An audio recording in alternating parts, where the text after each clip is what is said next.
Welcome to Gibraltar, Michigan.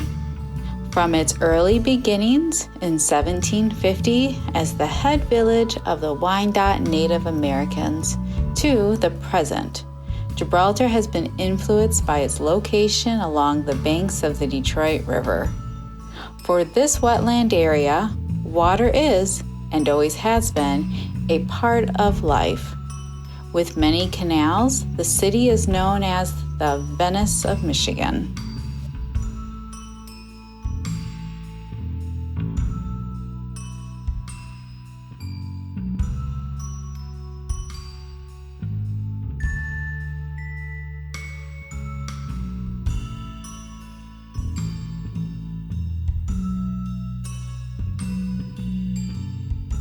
Today, I'm going to take you on a driving tour around the largest of Gibraltar's 3 islands, Hall Island.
Many of the early settlers arrived here by boat.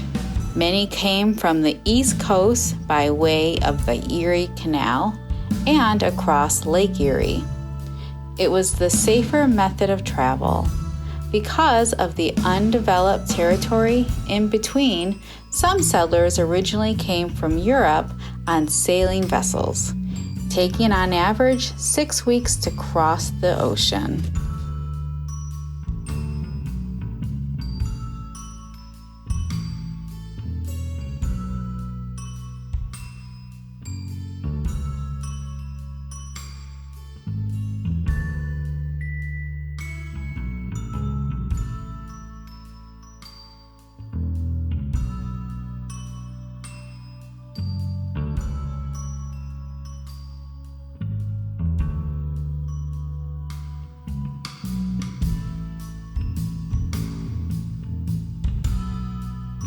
As with most of the communities in the area, farming, lumber, and shipbuilding became important economic products.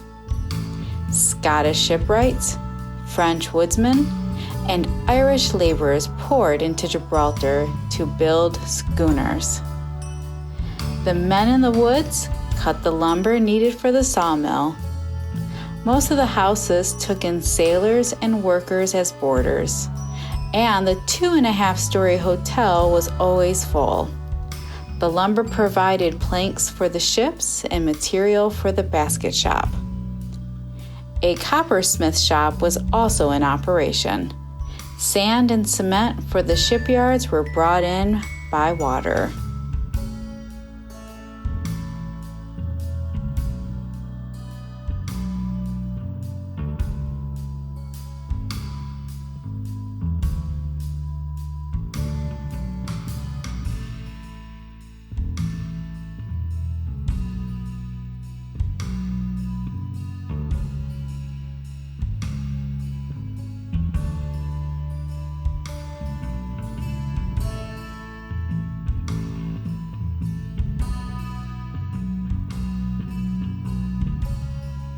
The shipyard stretched from Grandview north on the riverfront.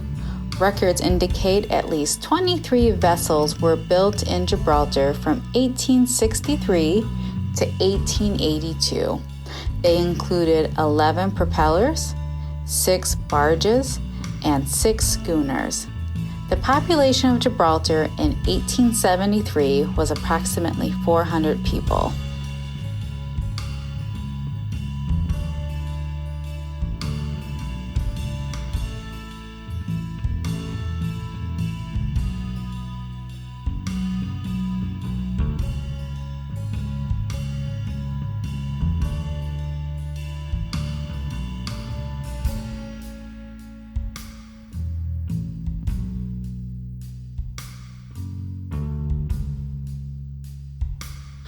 One particular farm has an important nautical history to Gibraltar. Located at the south end of today's Lull Street at Grandview. The Edmund Hall farm had a large frame house, a boathouse on the water, and was separated from Horse Island by a dredged channel on the east side of the property. The farm had pastures and lanes running through it, where cattle grazed, and barns near the area of Stowflood and Adams Street. Edmund Hall gave many local residents jobs at $1 per day. He also had a blacksmith shop, a carpenter shop, carriage house, ice house, and a granary.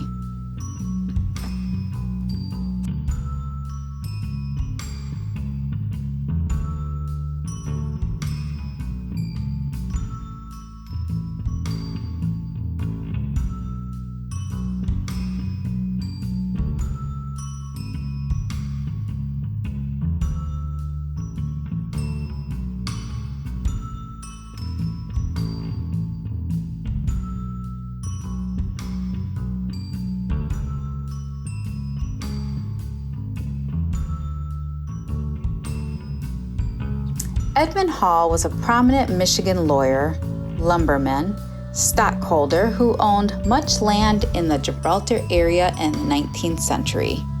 He fought his way from stonemason and country school teacher to a position as one of Michigan's prominent citizens. Mr. Hall was born on May 28, 1819 in New York and came to Michigan in 1833. He had the satisfaction of seeing in the inauguration of the high school system in which he had fought for. He was heavily interested in lumbering operations of Isabella and Clare counties and other sections of the state with mills in Bay City. He raised cattle at his Gibraltar farm, where he spent the greater part of each summer. He was married to Miss Emmeline Cochran and later to Miss Mary H. Freeland. He had 2 children, Mrs. W. H. Strong and Frederick S. Hall, and 5 grandchildren. His home still stands at Lowell and Grandview. He died in 1903.